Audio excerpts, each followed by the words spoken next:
Hi there, I'm Andrea Lapomi, and this is video 2 in a series for Ethics Mini Roles and Boundaries. Ethics Mini Roles and Boundaries is a continuing education course for massage therapists that focus on NCB TMB Standard 5. You can find payment instructions, quiz instructions, and downloadable text that corresponds with this video series at confidentmassage.com. Transference and countertransference. In his or her professional role, the certificant or applicant for certification shall recognize and limit the impact of transference and countertransference between the client and the certificant. That's from NCB TMB Standards of Practice. Transference. When a client unconsciously projects or transfers unresolved feelings, needs, and issues, usually from childhood and usually related to a parent or other authority figures, onto a practitioner. And that is from a wonderful book called The Educated Heart. Definitely recommend that. Countertransference. When a practitioner allows unresolved feelings and personal issues to influence his relationship with a client. And that's also from The Educated Heart. So, transference and countertransference. We're going to spend a decent chunk of time talking about these topics. Transference and countertransference. We learned about them in massage school. We read about them every time we take an ethics continuing education course. When the subject comes up yet again, we expel a deep sigh, roll our eyes, and hope that nobody noticed. As much as we may grow weary of discussing these concepts, the truth of the matter is that transference and countertransference are common, natural phenomena and are not at all limited to the realms of massage therapy and bodywork. Before enrolling in massage school many years ago, I had never even heard of transference and countertransference, yet I had experienced both throughout my life without ever realizing it.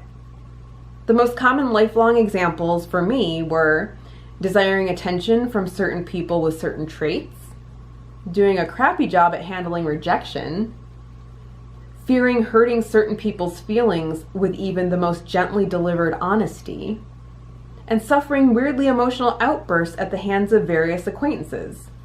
Until all of a sudden, armed with my new massage therapy ethics knowledge, human behavior was finally beginning to make sense. And I should say, with regard to suffering weirdly emotional outbursts at the hands of various acquaintances, it was more like they had the outburst, just to be clear. So you guys aren't thinking I'm gonna start yelling at you or something. Here's another fun non-massage example. A few months ago, a friend of mine mentioned that she was looking into launching a new career as a professional cuddler. Really? For an hourly fee, she would meet up with clients and engage in platonic snuggling.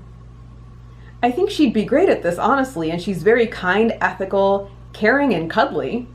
But sure enough, the massage therapy ethicist in me couldn't help but mention that she ought to do some reading about transference and countertransference prior to embarking on this new career path, as she expressed she had never considered either.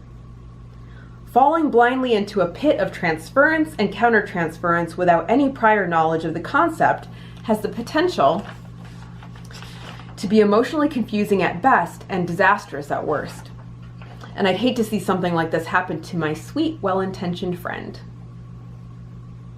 So how do we stay vigilant against the more life-complicating aspects of transference and countertransference?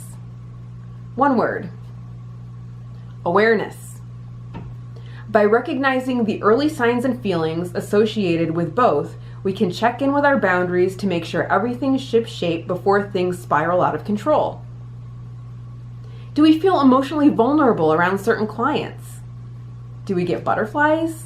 Feel anxious? Break out in a cold sweat? Do we feel threatened? Burdened? Disrespected? Taken advantage of? Do we fixate on a client long before or long after we spend time with them? Do we go way out of our way to accommodate them? Does their appointment take precedence over other appointments, professional or personal? If they cancel, are we weirdly disappointed or relieved? We also ought to keep in mind that transference and countertransference can be made up of happy thoughts, cozy embraces, and chocolate cupcakes, or made up of awkward pricklies not entirely unlike a stomach bug or an Andrew Dice Clay cameo appearance. Still, warm fuzzies or not, we owe it to ourselves to strive for awareness at all times. Do these examples seem all too familiar? Perhaps you're just now realizing you're neck deep in a fetid pool of transference and or countertransference and you want out. What should you do? Here are some ideal first steps to take. 1. Analyze the behavior of both parties involved. 2. Identify any transference and or countertransference. 3. Understand your role as the professional in the situation. And 4, remain as professional as possible while you reset your boundaries and set things right. And just to get back to number 3, understand your role as the professional in the situation. You have the power. You set the boundaries. You decide what services you want to offer. You decide what your pricing structure is. You decide what your schedule is. These are all, of course, if you work for yourself. But if you elect to work somewhere else where those things are determined for you, you are making the choice to work there. You have power over the situation. So we need to approach every workday and every encounter with every client with the mindset that we are in control of the situation. We set the boundaries, we set the rules, we rein things in when they need to be reined in. We hit the reset button when they need to be reset. That's not our client's responsibility, and that's not the expectation that we should ever have for our clients. We set the rules. Okay. For example, let's say you're caught up in a toxic relationship with a client who no-shows or cancels their appointment at the last possible second. Sound familiar? It's probably time to have a serious chat with them explaining your cancellation policy and or all related charges for appointments they miss or a prepayment policy requiring payment in full at the time of booking. It may be preferable to have this conversation in writing, through email usually, in case you need to reference it in the future. Additional situations requiring professional conversations regarding your policies may need to occur if you're being made to feel uncomfortable by a client's level of flirtatiousness, demands, offensive comments, or behavior. After these conversations take place, it's crucial to practice what you preach so that old behaviors and habits are discouraged. This can be challenging. After all, if these new ironclad boundaries felt comfy to live by from the beginning, you probably wouldn't have found yourself needing to make corrections this late in the game. Are you afraid of losing or offending a client? Dig deep and be strong. You may be surprised by how good it feels to polish up your boundaries, even if it means showing some troublesome clients the door. And it is worth noting here that the life of a massage therapist can be a lonely one. Truly, we are the only ones who wholly understand the difficulties that come with performing our line of work. This is where having a trusted mentor to bounce things off of can come in really handy. Transference, countertransference, and boundary adjustments can be heavy burdens to bear. Gaining a little outside perspective can lighten the load exponentially. And this doesn't necessarily have to be somebody that you see face to face in real life, where if you call them up, they can meet you down the street for coffee. This can be a Facebook friend who works in our industry. This can be an instructor. This can be somebody who you trust, who you look up to, who you not even necessarily look up to, but you respect. There's mutual respect. And this is somebody who you, as far as trusting goes, you want to know that what you discuss stays between the two of you. And you don't have to go into great detail when you discuss things with them. You want to maintain ethical standards at all times. So, give enough information where they can give you some spot-on, accurate, in-depth feedback, but you don't have to be if you're worried that you're going to be disrespectful of a client, you can employ anonymity in the situation. You can leave out specific details that aren't necessary to get accurate feedback from your mentor, your peer mentor. All right, we have a few questions from some folks that have taken this course. Question 1. I have a client who requests 5 more minutes at the end of most of his massages.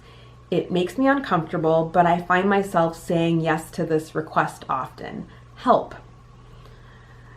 Okay, I think we've all had a client that's been similar, maybe not in those exact words, but similar. So thank you for your question. If a client books an appointment that's typically a certain duration, right? So let's say this client books a 60-minute massage every time. Maybe they didn't realize that asking for more time right at the end of the massage was a no-no. It's possible that they didn't know that. And sometimes we can give people the benefit of the doubt the first time around, because honestly, they may not realize. They haven't worked in our profession. They don't know what it's like to work with our schedule, where we have a certain amount of time between each client to clean the room, for example. So they may honestly not understand that.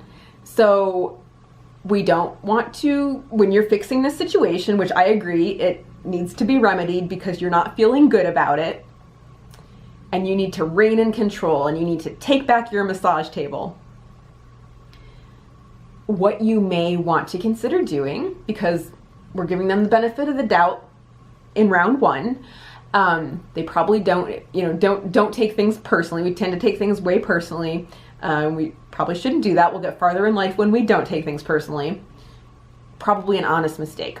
So, when they come in for their next appointment, there is nothing wrong with you saying politely and professionally, Mr. Smith, I know that last time you came in, you mentioned that you wanted 5 more minutes of, let's just say, neck work at the end of your massage.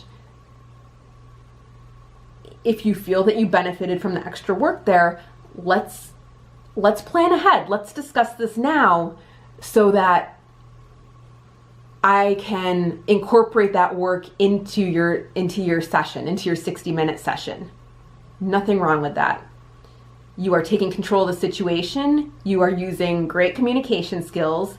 You're also finding out, you're kind of taking your client's temperature, figuratively, of course, and finding out, touching base, what do they want to get out of this session?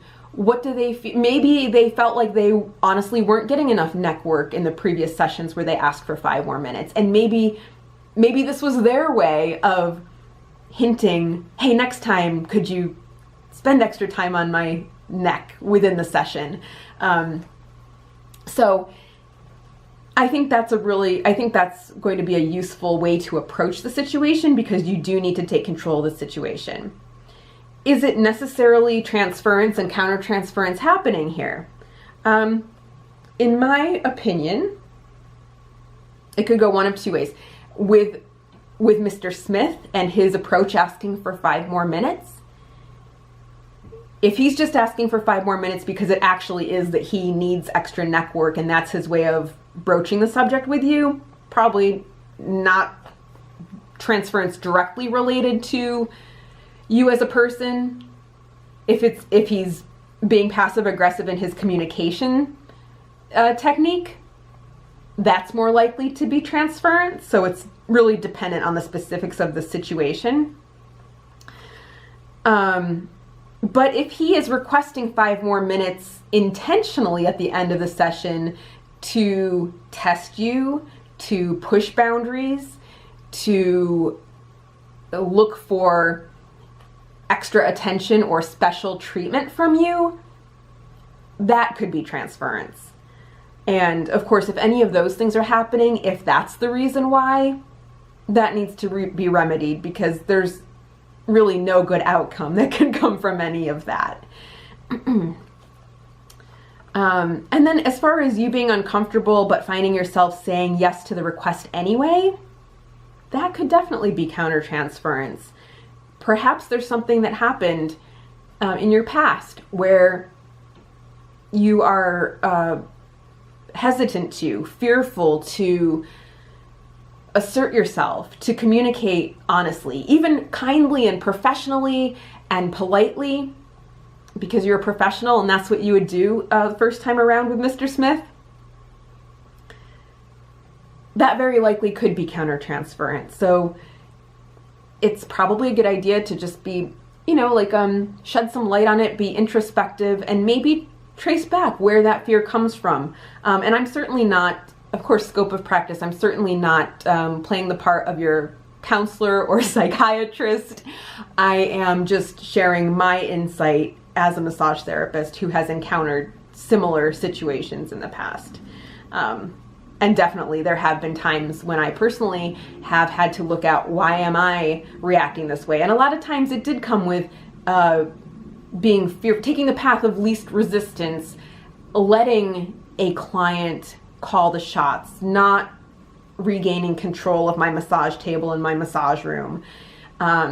And it's just amazing how liberating it is when you take that control back. It's scary at first because it's the unknown, and something happened in the past where you're, makes you a little bit afraid to go there and take it back, but so liberating once you do.